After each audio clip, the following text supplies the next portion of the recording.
ఆత్మస్థితిలో చేరిన వాళ్ళకి పూజ లేదు, ప్రార్థన లేదు. మానసిక పూజ లేదు, మానసిక ప్రార్థన కూడా లేదు. నాకు కొంత చెడు జరిగింది కనుక పూజ చేయాలి, నాకు కొంత చెడు జరిగింది కనుక నేను ప్రార్థన చేయాలి అని ఏది కోరుకోడు. ఏది జరిగినా ఓకే, ఏది జరగకపోయినా ఓకే. అంతేగాని వాళ్ళలోంచి పూజలు ప్రార్థనలు బయటికి రావు. ఎందుకంటే ఏమీ లేవు అక్కడ. వాళ్ళు I'm okay, you are okay అనే స్థితిలో ఉన్నారు వాళ్ళు. నేను బాగున్నాను, నువ్వు బాగున్నావు, ఇంక దేనికి అడుక్కోవడం, ఎవరిని అడుక్కోవడం.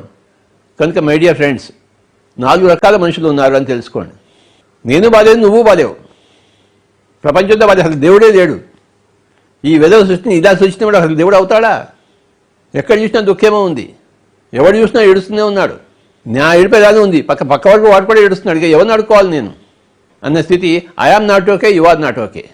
కానీ కొంతమంది నేను బాగున్నాను కానీ నువ్వే బాధేవు అని అహంకార స్థితిలో ఉంటారు. చాలామంది I am not okay, you are okay స్థితిలో ఉంటారు. నేను ఒక్కడనే బాధేను, ప్రపంచంలో నా అంత దురదృష్టం మిగతా అంతా బాగానే ఉన్నారు అనుకుంటాడు వాడు. కానీ అందరినీ అడుక్కోవడానికి ప్రయత్నిస్తుంటాడు. దేవుళ్ళందరినీ పూజలు చేయడానికి కోసం చూస్తుంటాడు, ముక్కోటి దేవాలని.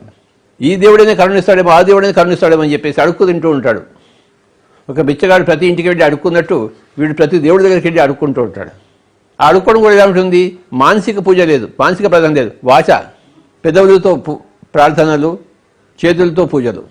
నిజమైన మానసిక పూజ చేసేవాడు, ప్రార్థన చేసేవాడికి వాడికి ఫలం అందుతుంది. వాడికి కావాల్సిన కోరికలు తీరుతాయి.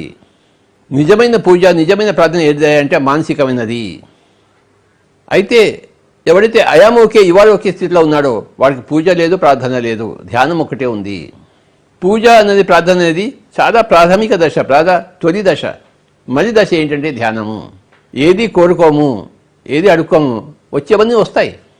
ఏది వచ్చినా అంగీకారమే, ఏది వచ్చినా ఆనందమే.